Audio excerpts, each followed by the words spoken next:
Hello friends. तो स्वागत है आपका अपने चैनल द रिव्यू रूम में, जहां मैं एक्सप्लेन करने जा रहा हूं 100 सीरीज को। और फ्रेंड्स, और 100 फ्रेंचाइजी में अभी तक लगभग 10 मूवी आ चुकी है और 11वीं मूवी नेक्स्ट ईयर सितंबर 2025 में रिलीज़ होगी। आपको बता दूं, 100 एक अमेरिकन हॉरर मूवी है जिसके डायरेक्टर हैं जेम्स वॉन और इसके राइटर हैं ली वेनल, जो इस फिल्म में एक्टिंग भी कर रहे हैं।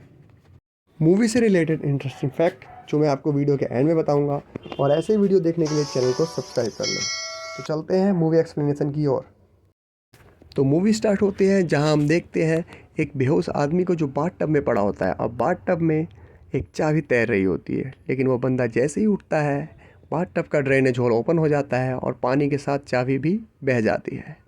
वह आदमी बाहर आता है जैसे तैसे, और वो नोटिस करता है कि उसका पैर एक जंजीर से बंधा हुआ है। लेकिन वहाँ पर वो अकेला नहीं होता, वहाँ पर एक और आदमी होता है।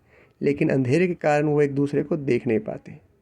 और दूसरा बंदा जब तक इधर उधर वो स्विच देखता है और उसे एक स्विच मिलता है और वो लाइट को जला देता है।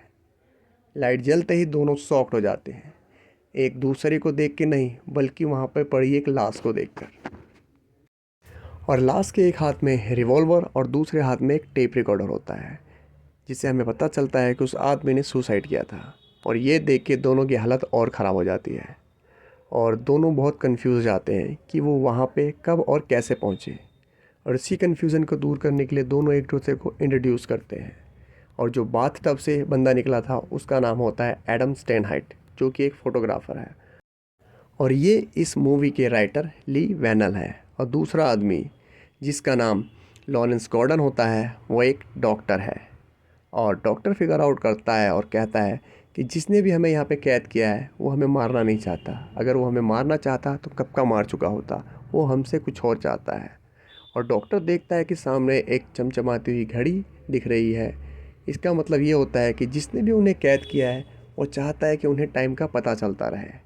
और डॉक्टर के पीछे एक दरवाज़ा होता है जिसको वो खोलने की कोशिश करता है पर खोल नहीं पाता। और जब तक डॉक्टर फिगर आउट करता है तब तक एडम देखता है कि उसकी जेब में एक टेप मिलता है। तो इधर फिर डॉक्टर भी चेक करता है अपना जेब, और वो देखता है कि उसकी जेब में एक टेप रिकॉर्डर, एक बुलेट और एक की मिलती है। और वो उस चाबी से अपने जंजीर को खोलने की कोशिश करता है, लेकिन वो खोल नहीं पाता। तब वो उस चाबी को एडम को दे देता है, और एडम भी उस चाबी से अपनी जंजीर को खोलने की कोशिश करता है, लेकिन वह खोल नहीं पाता। वो चाबी तो किसी काम की नहीं थी, लेकिन उनके पास एक टेप था जिस पे लिखा हुआ था प्ले मी। तो एडम जैसे तैसे टेप रिकॉर्डर उस लाश से लेता है और अपने टेप को प्ले करता है, जिसमें एक आदमी बोलता है कि आज तुम्हारी मौत होने वाली है अनलेस तुमने अपनी जान बचाने के लिए कुछ नहीं किया और यहाँ से निकल जाओ।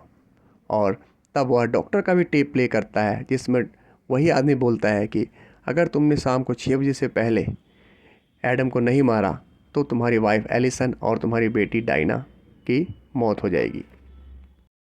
और वो डॉक्टर को लाश के बारे में क्लू देता है और कहता है कि जब तुम्हारे शरीर में जहर भर जाए तो तुम्हें अपने आप को गोली मारनी पड़ती है। इसका मतलब ये है कि उस लाश के बॉडी में जहर भर गया था और उसने अपनी सफरिंग को दूर करने के लिए अपने आप को गोली मार दिया। और वो आदमी कहता है कि तुम्हारे इस गेम को जीतने के तरीके तुम्हारे आसपास ही हैं, और याद रखना एक्स तुम्हारे खजाने की चाबी है। और इस तरह दोनों डेथ और लाइफ के गेम में फंस जाते हैं। तभी डॉक्टर रिकॉर्डिंग को फिर से ध्यान से सुनता है और उसे एक क्लू मिल जाता है जो था फॉलो योर हार्ट। और डॉक्टर सोचता है कि फॉलो योर हार्ट का क्या मतलब हो सकता है। तभी उसका ध्यान जाता है एडम के बगल के वाले टॉयलेट पे, जिस पे एक हार्ट बना हुआ था। और वो उसको कहता है यहाँ पर ढूंढो, ज़रूर कुछ होगा। तभी एडम ढूंढता है और उसे एक वहाँ पे एक पैकेट मिल जाता है, जिस पैकेट में 200 निकलते हैं, एक एडम के लिए और एक लॉरेंस के लिए। और दोनों अपने अपने कुछ चेन को काटने में लग जाते हैं। और इसी बीच एडम की जो सौ होती है वो टूट जाती है, और गुस्से में आकर एडम सौ को फेंक के मारता है, जो एक शीशे में लगती है और शीशा टूट जाता है। एडम को तो कुछ समझ नहीं आ रहा था, लेकिन डॉक्टर फिगर आउट कर लेता है कि जो ये सौ मिला है वो चेन काटने के लिए नहीं बल्कि पैर काटने के लिए मिला है। और इसी तरह से ये सब फ्री हो सकते थे। और इन सब तरीक़ों से डॉक्टर को पता लग जाता है कि ये सब कौन कर रहा है। ये सब कर रहा था जिक्सो, जो अपने विक्टिम के साथ ऐसे ही गेम खेलता है और उन्हें काफ़ी दर्दनाक मौत देता है। डॉक्टर को इन सब के बारे में इसलिए पता था कि डॉक्टर एक बार इन सब का सस्पेक्ट बन चुका था। अब हमें जाना पड़ेगा पास्ट में, जब डिटेक्टिव टैप, डिटेक्टिव एलिसन और डिटेक्टिव सिंह जिक्सो के केस को हैंडल कर रहे थे। और 5 महीने पहले जब डॉक्टर अपने कैंसर पेशेंट जॉन क्रेमर के केस को स्टडी कर रहे थे, तब उनके पास डिटेक्टिव टैप और सिंह आते हैं और उनसे पूछते हैं कि क्राइम सीन पर आपका पेन क्या कर रहा था। और डॉक्टर बताते हैं कि मुझे आइडिया नहीं है पेन वहाँ कैसे गया।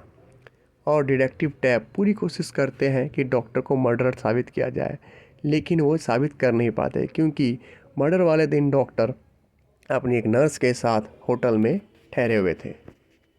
इन्हीं सब के बीच डॉक्टर को जिक्सो की एक विक्टिम अमेंडा यंग का बयान भी सुनाया गया था। अमेंडा एक इकलौती विक्टिम थी जिसने जिक्सो के गेम को खेला और जीता। जिक्सो ने अमेंडा के फेस को एक रिवर्स बियर ट्रैप के साथ अटैच कर रखा था और वो अगर टाइम रहते उसको नहीं खोलती तो उसके मुंह के पर खच्चे उड़ जाते। और उसकी जो चाबी थी एक वहीं पर पड़े एक आदमी के पेट में थी जो उसे उसके पेट को फाड़ के निकालनी थी। और अमेंडा जब वह चाबी लेने जाती है तो वहाँ पे उसे एक नाइफ़ मिलता है और नाइफ़ से जैसे ही वो उसके पेट को काटने वाली होती है, वो देखती है कि वो आदमी ज़िंदा है। लेकिन अमेंडा को अपनी जान बचानी थी। वो उसका पेट फाड़ती है और उसके पेट से अपनी चाबी निकाल कर अपनी जान को बचा लेती है। अमेंडा जब ये गेम जीत जाती है तो जिक्सो का डॉल आता है और उसे बधाई देता है। और एक बात नोटिस करने वाली है, जिक्सो का विक्टिम वही होता है जो अपनी लाइफ से अनग्रेटफुल हो। जैसे कि अमेंडा ड्रग एडिक्टेड थी और उसे अपने लाइफ की कोई वैल्यू नहीं थी। लेकिन जब अमेंडा ट्रैप में फंसी तो उसको अपने लाइफ की वैल्यू पता चली और वह इस बात के लिए जिक्सो को थैंकफुल भी है। एक और बात नोटिस करने वाली है कि टेक्निकली जिक्सो किसी को खुद नहीं मारता, बल्कि वो ऐसे रास्ते क्रिएट कर देता है जिससे उसका विक्टिम खुद मर जाता है और वो अपने विक्टिम को बचने का एक चांस भी देता है, जैसे कि अमेंडा, ताकि वो अपनी लाइफ की वैल्यू को समझ सके। ये तो पास्ट था, अब चलते हैं प्रेजेंट में। वहीं डॉक्टर को पूरा यकीन हो चुका था कि ये सारा काम जिक्सो का है। वहीं दूसरी ओर एडम बौखला चुका था और वह मिरर का टुकड़ा उठाकर डॉक्टर को धमकी देने वाला था। तभी उसने नोटिस किया कि ये मिरर टू वे मिरर है, यानी दोनों तरफ से देख सकते हैं। और उसने फिर खिड़की पे लगे हुए सारे मिरर को तोड़ दिया और वो देखता है कि वहाँ पर एक कैमरा लगा हुआ है और कोई था जो उन पे नज़र बनाए हुए रखे हुए था। जैसे जैसे टाइम बीत रहा था वैसे वैसे डॉक्टर की हालत ख़राब हो रही थी, क्योंकि डॉक्टर ने उससे पहले कभी भी अपनी फैमिली को टाइम नहीं दिया था और उसे इस बात का अफसोस हो रहा था। और तभी डॉक्टर अपनी बेटी की तस्वीर एडम को दिखाता है और एडम नोटिस करता है कि उसकी वाइफ और बेटी की किडनैप की हुई तस्वीर भी वहाँ पर है और उसमें एक्स के बारे में कुछ क्लू भी था जिसमें लिखा हुआ था, कभी कभी वह आंखें नहीं देख पाती जो हमें आंखें बंद करके दिखती है। और इस फ़ोटो के बारे में एडम जॉर्डन को नहीं बताता है क्योंकि उसे डर था कि अगर उसने ऐसा कुछ बता दिया तो जॉर्डन पैनिक होकर वही सब काम करेगा जो उसे जिक्सो ने बोला है, यानी वो एडम का मर्डर कर देगा। यहीं दूसरी तरफ जॉर्डन की फैमिली दिखाई जाती है जहाँ देखते हैं कि उसकी पत्नी और बेटी को किसी ने किडनैप कर लिया है और उसके अलावा कोई और था जो उन सब पे नज़र रख रहा था, वो था डिटेक्टिव टैप। लेकिन अब डिटेक्टिव टैप अब डिटेक्टिव नहीं रहा। इस बात को जानने के लिए हमें पास्ट में जाना पड़ेगा। और 5 महीने पहले जब डिटेक्टिव टैप जिक्सो के केस पे काम कर रहा था तो उसे एक वीडियो टेप मिलता है और वह उस वीडियो टेप के ज़रिए जिक्सो के ठिकाने का पता लगा लेता है। और जब वह वहाँ वो पहुँचता है तो हम देखते हैं कि अभी जो क्राइम सीन हो रहा है उसका मॉडल वहाँ हमें देखने को मिलता है और जिक्सो का डॉल बिली और पिग मास्क भी हमें देखने को मिलता है। डिटेक्टिव देखता है वहाँ पर एक विक्टिम भी है और जैसे ही वो सब सर्च कर रहे होते हैं कि वहाँ पे जिक्सो आ जाता है और तभी डिटेक्टिव उस पर अटैक कर देता है।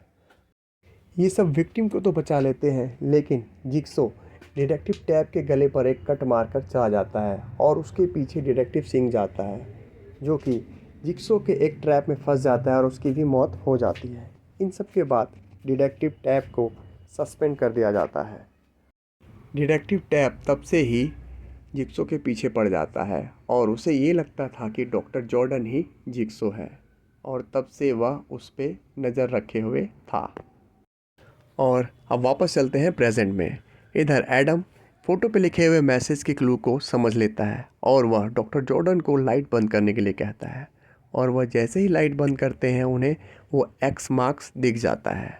एक्स मार्क के पीछे से उन्हें एक बॉक्स मिलता है और जब वो बॉक्स को ओपन करने के लिए जाते हैं तो उस पर एक लॉक मिलता है। तब डॉक्टर जॉर्डन को याद आता है कि उसके जेब से एक चाबी निकली थी और वो एडम से वो चाबी मांगता है और वो उस बॉक्स को ओपन करते हैं और उस बॉक्स में एक सेल फ़ोन मिलता है जिससे उनकी खुशी का ठिकाना नहीं होता। और उसके साथ 2 सिगरेट और एक लाइटर भी मिलता है और उस पर एक सीक्रेट मैसेज भी लिखा होता है जिस पे लिखा हुआ रहता है कि तुम्हें एडम को मारने के लिए रिवॉल्वर की या गोली की ज़रूरत नहीं है। इसका साफ ये मतलब है कि जिक्सो उसे कहना चाहता है कि तुम एडम को मारने के लिए सिगरेट का इस्तेमाल कर सकते हो, यानी जहरीले ब्लड को सिगरेट पे लगा दो और उसको पीने के लिए दे दो ताकि वो जहरीला सिगरेट पिए और मर जाए। लेकिन डॉक्टर जिक्सो के मैसेज को इग्नोर कर देता है और वह पुलिस को कॉल करने लगता है। लेकिन उस मोबाइल से सिर्फ कॉल रिसीव हो सकता था, कॉल जा नहीं सकता था। और तभी डॉक्टर को याद आता है कि जब लास्ट नाइट वह ऑफिस से घर आ रहा था तब कोई उसकी फ़ोटो खींच रहा था और तभी उसका एक पिग मास्क पहने आदमी ने किडनैप कर लिया था। और वैसा ही पिग मास्क हमने जिक्सो के ठिकाने पर भी देखा था। तभी डॉक्टर को डाउट होता है कि एडम को कैसे पता कि अब लाइट बंद करनी है। और तभी डॉक्टर उससे पूछता है और डॉक्टर के सवालों से थक हार कर एडम उसे उसकी वाइफ और बेटी की तस्वीर दिखा देता है, जिसे देखने के बाद डॉक्टर सदमे में चला जाता है। और डॉक्टर अपनी फैमिली को बचाने के लिए उसे एडम को मारना था। और तभी डॉक्टर एक प्लान बनाता है। डॉक्टर लाइट बंद कर देता है ताकि जिससे जिक्सो उनको देख ना पाए। और वह एडम को बोलता है कि मैं तुम्हें ये जहरीली सिगरेट पिलाऊंगा और तुम इसे पीकर मरने का नाटक करना, जिससे मेरी फैमिली आज़ाद हो जाएगी और मैं भी आज़ाद हो जाऊंगा। और वो ऐसा ही करते हैं। लेकिन जिक्सो ने भी कच्ची गोलियां नहीं खेली थी। उसने पहले ही दोनों के चेन में करंट पास कर रखा था और वह एडम के चेन के करंट को ऑन कर देता है। और करंट ऑन होते ही एडम चिल्लाने लगता है और वो ज़िंदा हो जाता है। इससे इन दोनों का भांडा फूट जाता है। लेकिन करंट लगने से एक बेनिफिट ये होता है कि एडम को अपनी पिछली रात की बात याद आ जाती है और वह देखता है कि जब वह अपनी फ़ोटो डेवलप कर रहा था तो उसे भी एक पिग मास्क वाले आदमी ने किडनैप कर लिया था। और हम इतनी देर से एडम को इतना शरीफ समझ रहे थे और हम देखते हैं वह जो फ़ोटो डेवलप कर रहा था वो फ़ोटो किसी और की नहीं, वह डॉक्टर जॉर्डन की थी। और इन सब के बारे में डॉक्टर गॉर्डन को कुछ भी पता नहीं था। तभी डॉक्टर का फ़ोन बजता है और किडनैपर उसकी फैमिली से उसकी बात करवाता है। और तभी उसकी वाइफ एक क्लू देती है और कहती है कि तुम्हारे बारे में एडम को सब कुछ पता है, उसकी किसी भी बात पे तुम भरोसा मत करना। इससे एडम का भांडा फूट जाता है और वो अपनी सारी सच्चाई डॉक्टर गॉर्डन को बता देता है कि उसे किसी ने, बॉब नाम के आदमी ने हायर किया था तुम्हारी जासूसी करने के लिए। और डॉक्टर जब उससे उसका हुलिया पूछता है और एडम जब उसका हुलिया बताता है तो उससे उसको आइडिया लग जाता है कि ये कोई और नहीं, डिटेक्टिव टैप ही है। तभी एडम की नज़र एक फ़ोटो पे जाती है और वो फ़ोटो उसने पिछली रात डॉक्टर गॉर्डन के घर पे ली थी और वो फ़ोटो में एक आदमी होता है। जब एडम उस फ़ोटो को डॉक्टर गॉर्डन को दिखाता है तो डॉक्टर गॉर्डन उस आदमी को पहचान लेता है। वो कोई और नहीं होता, उसके हॉस्पिटल का स्टाफ जैप हिंडन होता है। और डॉक्टर गॉर्डन को सारी बात क्लियर हो जाती है कि जिक्सो यही है जिसने मेरी फैमिली को किडनैप किया है। ये सारी बातें सोचकर डॉक्टर का दिमाग ख़राब हो जाता है और उसे गुस्सा आता है। और लेकिन अब वो कुछ कर नहीं सकता था क्योंकि अब 6 बज चुके थे। इधर जैप डॉक्टर की फैमिली को मारने के लिए निकल जाता है और मारने से पहले वह उसकी फैमिली से डॉक्टर की बात करवाता है। इसी बीच एलिसन अपने आप को फ्री कर लेती है और जैप से फाइट बैक करती है और तभी अचानक गोली चल जाती है। गोली की आवाज़ सुनने से डॉक्टर गॉर्डन की हालत ख़राब हो जाती है और दूसरी तरफ डिटेक्टिव टैब भी गोली की आवाज़ सुनकर वहाँ पर आ जाता है और वह जैप पर अंधाधुंध गोलियां बरसाने लगता है। इसी बीच एलिसन और डियाना वहाँ से सेफली निकल जाते हैं। जैप डॉक्टर की फैमिली को तो मार नहीं पाता लेकिन उसे अब डॉक्टर को मारना था, इसीलिए वो किसी तरह टैब से बचकर डॉक्टर को मारने के लिए निकल जाता है और टैब भी उसके पीछे लग जाता है। इधर इतनी सारी गोलियों की आवाज़ सुनकर जॉर्डन बेहोश हो जाता है। तभी उसे करंट लगता है और वह होश में आता है। वो जैसे ही होश में आता है तो उसका फ़ोन बजने लग जाता है और वो पक्का उसकी वाइफ का फ़ोन था जो उसे बताना चाहती है कि अब वह सेफ़ है। लेकिन वो फ़ोन दूर होता है और वह उठा नहीं पाता। और दूसरी तरफ इधर जैप और टैप का तगड़ा फाइट चेस चल रहा होता है, जिसमें जैप टैप का गेम ओवर कर देता है और फ़ोन ना उठा पाने के कारण डॉक्टर पैनिक करने लग जाता है, क्योंकि उसे अपनी फैमिली को बचाना था। और इसी बीच पैनिक के कारण वह एक सौ उठाता है और अपना पैर काटने लग जाता है, और वो अपना पैर काट के आज़ाद हो जाता है और तुरंत लाश के हाथों से बंदूक लेता है और उसमें बुलेट डालता है और एडम को गोली मार देता है और एडम मर जाता है। एडम के मरते ही वहाँ पर जैप आता है और वह डॉक्टर गॉर्डन को मारने की कोशिश करता है, और वह जैसे ही उसको मारने वाला होता है, एडम उठता है और वह उसे गिरा देता है और टॉयलेट सीट उठाकर उसका हेड पे मार मार के उसके हेड को क्रश कर देता है। अब आप सोच रहे होंगे कि एडम को गोली मार दी तो वो बचा कैसे। जब डॉक्टर गॉर्डन सिगरेट वाला प्लान बना सकता है तो वह बुलेट वाला प्लान भी बना सकता है, और जिक्सो को मारने के बाद ये दोनों आज़ाद हो जाते हैं। और डॉक्टर गॉर्डन कहता है कि तुम यहीं रुको, मैं तुम्हारे लिए मदद लेकर आता हूँ। चाबी के लिए एडम जैप की तलाशी लेता है, लेकिन उसे चाबी तो नहीं मिलती, मिलता है उसे एक टेप रिकॉर्डर। और वह जब उस टेप रिकॉर्डर को ऑन करता है तो उसके होश उड़ जाते हैं, क्योंकि जैप जिक्सो नहीं था, वो एक जिक्सो का विक्टिम था, क्योंकि जिक्सो ने उसके अंदर एक पॉइज़न इंजेक्ट कर दिया था जिससे वो धीरे धीरे मर रहा था, और उसका एंटीडोट जिक्सो के पास था। और जिक्सो वो एंटीडोट उसको तब देता जब वो डॉक्टर गॉर्डन की फैमिली को मार देता।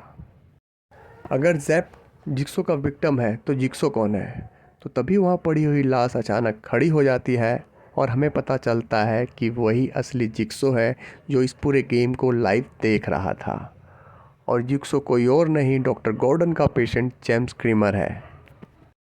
जिक्सो को कैंसर था और उसके पास बहुत कम लाइफ बची हुई थी, लेकिन जिक्सो जब ऐसे लोगों को देखता था जो अपनी लाइफ की वैल्यू नहीं करते, तो ऐसे लोगों को देखकर उसे बहुत गुस्सा आता था, और उसने इन लोगों को सुधारने के लिए ये तरीका निकाला था, और ये तरीका काम भी करता था। और तभी जिक्सो एडम को बताता है कि तुम्हारी चाबी बाथटब में है, और एडम स्मार्ट बनकर जिक्सो को मारने के लिए बंदूक उठाता है और जिक्सो उसे करंट के झटके लगा देता है और उसे हमेशा के लिए वहाँ सड़ने के लिए छोड़कर चला जाता है। और उसके लास्ट वर्ड थे, योर गेम इज़ ओवर। तो मूवी किस हद तक परफेक्ट है ये आपने देख ही लिया। पूरी मूवी में हमें थोड़े थोड़े क्लू मिलते रहते हैं और हम ये सोचते हैं कि अब यहाँ तो हमने इस मूवी को पकड़ लिया, लेकिन असल में इसकी एंडिंग ने हमें पकड़ लिया, और यही वजह है कि ये मूवी इतनी सक्सेसफुल रही थी। मूवी में कई सारे ट्विस्ट आ रहे थे, लेकिन इसकी एंडिंग किसी ने भी एक्सपेक्ट नहीं की थी। सबके लिए ये मूवी तभी एंड हो गई थी जब जैप मारा गया था, लेकिन उन आखिरी के कुछ मिनटों ने ही हिस्ट्री बनाई है, और उसी ट्विस्ट की वजह से 1.2 मिलियन के बजट में बनी ये मूवी 104 मिलियन की कमाई कर पाई थी, जो कि अनबिलीवेबल है। और अब आप समझ गए होंगे कि इसे मोस्ट प्रॉफिटेबल हॉरर मूवी क्यों कहा जाता है। तो इस मूवी में हमने जाना जिक्सो कैसा आदमी है। वो खुद किसी को नहीं मारता और ना बिना कारण के किसी को पकड़ता है, बल्कि मरने से पहले वो सबको एक चांस भी देता है। और वो चांस एडम और गार्डन दोनों के पास था। डॉक्टर को एडम को मारना था और एडम के पास तो चाबी थी ही, जो कि उसे कभी दिखी ही नहीं। जिक्सो ने उसे चाबी इसलिए दी थी क्योंकि उसे वहाँ फ्री घूमना था, जैसा कि हमने उसके मॉडल में देखा था, जिसमें जिक्सो भी था और डॉक्टर गॉर्डन भी था, लेकिन एडम नहीं था, क्योंकि एडम उनके प्लान का हिस्सा था ही नहीं। पिछली रात जब जिक्सो डॉक्टर के किडनैप करने के लिए गया था, तब उसकी नज़र एडम पर पड़ी, जो कि उसकी चुपचाप फ़ोटो खींच रहा था। और आपको पता ही है कि ये सब बात जिक्सो को पसंद नहीं आया होगा, इसीलिए उसने एडम को किडनैप करके उसको डॉक्टर के साथ डाल दिया। और अब एक सवाल ये भी है कि वो दोनों अपनी लाइफ की वैल्यू समझते थे, फिर भी जिक्सो ने उन्हें क्यों पकड़ा? तो इसका रीज़न ये है कि डॉक्टर अपनी फैमिली की वैल्यू नहीं समझता था, और एंड में हमने देखा कि उसने अपनी फैमिली के लिए अपना पैर भी काट लिया। इतनी फिक्र उसे पहले होनी चाहिए थी। और बात रही एडम की, तो उसका काम ही दूसरों की लाइफ में घुसना था, और उसे अपनी लाइफ का कुछ भी पता नहीं था। दूसरों की ज़िंदगी में झांकना उसका काम था, और इसी का फल उसे भुगतना पड़ा। और एक और सवाल यह भी है कि डॉक्टर का पेन क्राइम सीन पर कैसे पहुंचा? तो इसका सिंपल जवाब है जिक्सो के कारण। जब डॉक्टर उसके बारे में डिस्कस कर रहा था, तब जिक्सो ने उसका पेन उठा लिया था और इस सीन में हम पेन उसके हाथ में देख सकते हैं। और अब आपको पूरी स्टोरी क्लियर हो गई होगी। तो अब बात करते हैं मूवी के इंटरेस्टिंग फैक्ट के बारे में। और सबसे ज़्यादा इंटरेस्टिंग फैक्ट यही है कि यह सॉ फ्रेंचाइजी की पहली मूवी नहीं है। जी हाँ, इससे पहले जेम्स वॉन और ली वैनल ने एक शॉर्ट फिल्म बनाई थी जिसका नाम था सॉ 0.5।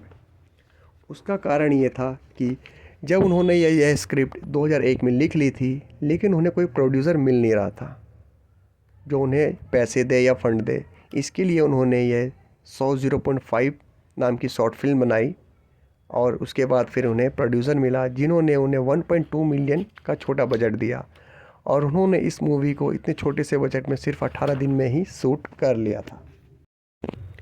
इस मूवी के लिए जेम्स वॉन ने एक रिस्क लिया था। उन्होंने मूवी के लिए सैलरी नहीं लिया था, बल्कि उन्होंने अपनी परसेंटेज फिक्स की थी, चाहे मूवी प्रॉफिट में जाए या लॉस में।